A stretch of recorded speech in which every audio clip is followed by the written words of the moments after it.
Hello साथीहरु सन्चै हुनुहुन्छ होला। आज चाहिँ म यो भिडियोमा चाहिँ नेपालमा चाहिँ Xiaomi-ले Note 11 Pro चाहिँ लन्च गरिसकेको छ अनि Note 11 यास पनि लन्च गरिसकेको छ।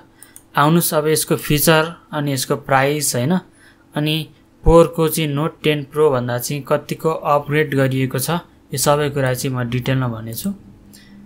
आउनुस् यो भिडियो चाहिँ सुरु गरौँ। साथीहरु अब म डाइरेक्ट Xiaomi नेपालको चाहिँ फेसबुक पेजमा लिएर जाँदैछु तपाईहरुलाई। यो चाहिँ अब धेरै पहिले लन्च भइसकेको हैन, अब 6 अप्रिलमा लन्च भएको रहेछ। अब अहिले चाहिँ 22 भइसक्यो है। यो भिडियो बनाउन चाहिँ अलिकति ढिलो भएछ के तर केही पनि छैन। ढिलो बनाए पनि हैन सबै कुरा चाहिँ म तपाईहरुलाई डिटेलमा बताउने छु। अब Note 11 Pro 5G को कुरा गर्ने भने चाहिँ अब यसको फिचरको कुरा गरौँ। अब यसको मेन चाहिँ 108 मेगापिक्सलको सेन्सर भनेर दिइराछ है। हुन त Note 10 Pro मा पनि 108 मेगापिक्सलको सेन्सरै थियो। 108 मेगापिक्सलको प्रो ग्रेड मेन्स क्यामेरा भनेको छ। अब Note 10 Pro को भन्दा चाहिँ अब अपग्रेड गरिएको छ भनेको छ सेन्सर हैन। 120 हर्ट्ज को रिफ्रेश रेट रहेको छ जुन चाहिँ फुल एचडी एमोलेड डिस्प्ले रहेको छ।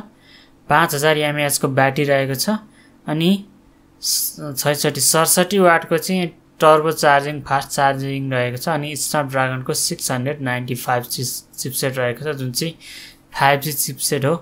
यो नेपालमा 5G चाहिँ अब लन्च भइसकेको छैन हैन।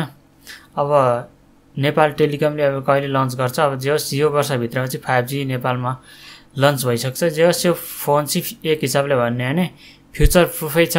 अब यसको कलरको कुरा गर्ने भने polar white graphite grey and Atlantic blue तीनटा भेरिएन्टमा चाहिँ नेपालमा लन्च भएको छ। अब प्राइसको कुरा गर्ने भने 6 128 GB लाई चाहिँ 37000 प्राइस रहेको छ भने 8 128 GB लाई चाहिँ 40000 प्राइस रहेको छ। अब Note 10 Pro को भन्दा चाहिँ प्राइस महँगो छ। अब Note 10 Pro को चाहिँ अब बेसिक भेरिएन्टको प्राइस 30000 थियो हैन, यहाँ 37000 पुगेको छ। अब सायद 5G फोन भएर होला हैन, सो त्यही भएर नि होला। अब त्यस्तै अर्को Note 10 11 यास पनि लन्च भएको छ हैन। अब यसको फिचरको कुरा गर्ने भने यो पनि 108 मेगापिक्सलको क्वाड क्यामेरा नै हो। 90 हर्ट्ज रिफ्रेश रेट भएको चाहिँ एमोलेड डिस्प्ले रहेको छ। 5000 mAh को ब्याट्री रहेको छ। 33 वाट को चाहिँ फास्ट चार्जिङ सपोर्ट गर्छ। MediaTek को Helio G96 चिपसेट रहेको छ। अब गेमिङको लागि यो पनि राम्रो चिपसेट छ हैन। अब यसको प्राइसको कुरा गर्ने भने चाहिँ अब 6 128 GB लाई 30000, 8 128 GB लाई चाहिँ 32000 रहेको छ हैन। अब धेरै साथीहरुले अब यहाँ हाई रियाक्ट पनि गर्नुभएको छ किन प्राइस मन नपरेर हो कि के हो हैन। जे होस् अब फोन राम्रै छ एक हिसाबले हैन, डिजाइन देखि लिएर हरेक कुराहरु। तर अब Xiaomi को भनेको मेन MIUI मा चाहिँ धेरै चेन्ज गर्नुपर्ने छ। अब धेरै बग MIUI मा हैन, अलि स्टेबल बनाउनु पर्ने हुन्छ। सो आउनुस् अब Note 10 Pro र Note 11 Pro को चाहिँ अब कम्पेयर गरौँ। अब यो म चाहिँ Xiaomi को अफिसियल वेबसाइटमा चाहिँ म जाँदै छु। अब यसले पनि अब 108 मेगापिक्सलको पावर हाउस 120 हर्ट्ज को फुल एचडी एमोलेड डिस्प्ले 67 वाट को टर्बो चार्जिङ भनेर चाहिँ फोकस दिइराछ हैन। अब फोन यही हो, यही देख्न सक्नुहुन्छ। डिजाइन पनि राम्रो छ यसको। सबै कुराहरु यहाँ दिएको छ। लिक्विड कुल टेक्नोलोजी भनेको छ। अब गेमिङको लागि एकदम कुल बनाउँछ यसले। इन्क्रेडिबल परफर्मेन्स भनेको छ। अब यो 5G चिपसेट हो हैन, राम्रो छ यो चिपसेट।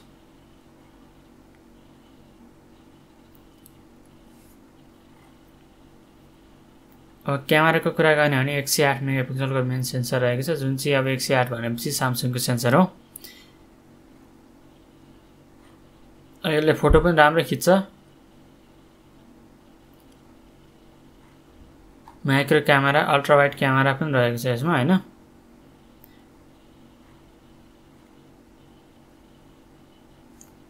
DCI P3 कलर ग्यामट भनेपछि धेरै राम्रो यसको चाहिँ डिस्प्ले रहेको छ। आइकेयर डिस्प्ले रहेको छ। रिडिङ मोड 3.0 रहेछ।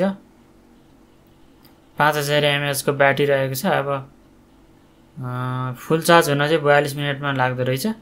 50% चार्ज चाहिँ 15 मिनेटमै हुँदो रहेछ भनेपछि त धेरै फास्ट हुँदो रहेछ चार्ज। चार्जर पनि अब त्यही बक्समै आउँछ। अचेल अब सामसुङ रियलमी जस्तो फोनहरूले अब चार्जर पनि दिन छोडिसक्यो हैन।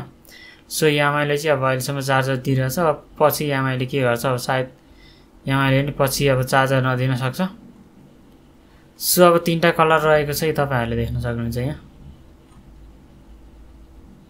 है। अरु अब एक्स्ट्रा फिचरहरुमा डुअल स्पिकर रहेको छ, आईआर ब्लास्टर रहेको छ, जेट एक्सिस लिनियर मोटर रहेको छ, यूएफएस 2.2 अब स्टोरेज टाइप रहेछ, एनएफसी पनि रहेछ। तपाई गेमिङ गर्नुहुन्छ भने पनि यो चिपसेट निकै राम्रो छ हैन। पबजी फ्री फायर तपाईको चाहिँ मज्जाले चल्छ। अब पोरको नोट 10 प्रो पनि अब लगभग त्यही नै थियो, 108 मेगापिक्सलको क्यामेरा थियो। अब चार्जिङको चाहिँ 33 वाटको मात्रै थियो है। अझै केही कुराहरुमा चाहिँ नोट 10 प्रो नै अगाडि छ जस्तो लाग्छ मेरो विचारमा हैन। अब डिस्प्लेहरु त सेम त्यही नै भइगयो, क्यामेरा अलिकति अपग्रेड भयो भने अब युट्युबतिर यसो रिभ्यु हेर्दाखेरि नोट 10 प्रो को क्यामेराले नि कुनै ठाउँमा चाहिँ बिट गरिरहेको थियो। त्यति हो, एउटा चिपसेटको फरक छ। यो नोट 10 प्रो चाहिँ अब 4G छ भने हैन। अब नोट 11 प्रो चाहिँ अब 5G चिपसेट हो।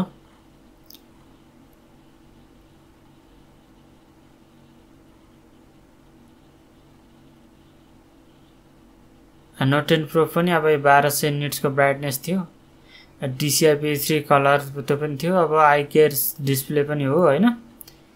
लगभग तपाईहरुलाई चाहिँ अब 120 हर्ट्जको चाहिँ अब रिफ्रेश रेट थियो, 240 हर्ट्जको स्याम्पलिङ रेट थियो, टच स्याम्पलिङ रेट हैन। मेरो विचार सजेसन मान्नुहुन्छ भने चाहिँ तपाईहरुले अब नोट 10 प्रो चाहिँ कतै पाउनु भयो, स्टकमा कतै रहेछ भने चाहिँ नोट 10 प्रो किन्दा पनि फरक पर्दैन है मेरो विचारमा। किनभने तपाईहरुलाई चाहिँ अब 5G को आवश्यकता छैन भने चाहिँ नोट 10 प्रोमा पनि जान सक्नुहुन्छ। निकै राम्रो मोबाइल रहेको छ, यो क्यामेरा देखि लिएर हरेक कुरामा हैन। चिपसेट पनि राम्रो छ, 732G चिपसेट रहेको छ स्नैपड्रैगनको है। त्यस्तै रेडमी नोट 11S को अब अरु फिचरहरुको कुरा गरौँ। लगभग नोट 10 प्रो सँग चाहिँ म्याच गर्न खोज्छ यसको। अब चिपसेट चाहिँ अब Helios G96 रहेको छ। यो पनि अब गेमिङको लागि राम्रो चिपसेट छ है। LPDDR4X र्याम रहेको छ अनि 2.2 चाहिँ अब स्टोरेज यसको टाइप रहेको छ हैन। टच स्याम्पलिङ रेट पनि 180 हर्ट्ज को रहेको छ, 100 निट को ब्राइटनेस रहेको छ, DCI-P3 कलर गामुट रहेको छ। यो पनि राम्रो छ रेडमी नोट 11S। अब तपाईले चाहिँ नोट 10 प्रो को ठाउँमा चाहिँ यो फोन पनि किन्न सक्नुहुन्छ। यो पनि अब त्यही लगभग त्यही रेन्जमै लन्च भएको छ हैन। भिडियो त चाहिँ तपाईहरुले जस्ट फुल एचडीमा मात्रै खिच्न सक्नुहुने रहेछ। अब 4K चाहिँ सपोर्ट नगर्ने रहेछ है, त्यति रहेछ अब कुरा।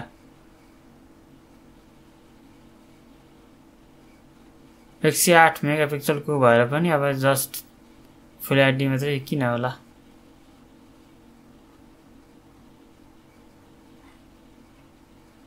हैन, फिंगरप्रिन्ट अब साइडमा रहेको छ, एआई फेस भइगयो। गोरिल्ला ग्लासबाटै अगाडि पछाडि चाहिँ बिल्ड छ हैन। जस ओभरअल फोनहरु राम्रो छ नोट 11 प्रो र नोट 11S। तपाईहरुले चाहिँ अब किन्न सक्नुहुन्छ हैन। प्राइस देखि लिएर हरेक कुरा मैले तपाईहरुले चाहिँ भनि नै हाले है। सब कुराहरु चाहिँ यहाँ डिटेलमा छ। अनि तपाईहरुलाई चाहिँ अब यो मन पर्छ भने किन्न सक्नुहुन्छ। अब अलिकति महँगो जस्तो लाग्यो भने चाहिँ तपाईहरुले अब सामसङको M33 5G पनि किन्न सक्नुहुन्छ। अनि नोट 10 प्रो पनि किन्न सक्नुहुन्छ। 4 को फोन भए पनि अब त्यो 4G फोन भए पनि हैन, तपाईहरुले चाहिँ 5G को आवश्यकता छैन भने नत्र रेडमी नोट 11S यो पनि किन्न सक्नुहुन्छ। लगभग नोट 10 प्रो बराबरकै छ यो पनि हैन। यो यिनै फिचरहरु हो, यिनै अब उहरु हो। लगभग तपाईको 30 देखि 40 हजार को रेन्जमा चाहिँ यो एमआई को फोन चाहिँ बेस्ट अप्सन हो तपाईहरुको लागि चाहिँ किन्ने चाहना हो भने। र यति नै थियो साथीहरु आजको भिडियोमा। मैले यति नै चाहिँ तपाईहरुलाई यो नोट 11 प्रो र नोट 10 प्रो अनि नोट 11s को बारेमा कुरा गरेँ। अरु बाँकी कुराहरू केही सोध्नु पर्ने छ भने कमेन्टमा सोध्न सक्नुहुन्छ, म चाहिँ त्यसको अब रिप्लाई दिनेछु। हस्, धन्यवाद। जाँदै जाँदै मेरो च्यानललाई चाहिँ सब्स्क्राइब गरिदिनु होला, म यस्तै भिडियोहरू चाहिँ ल्याइराख्नेछु।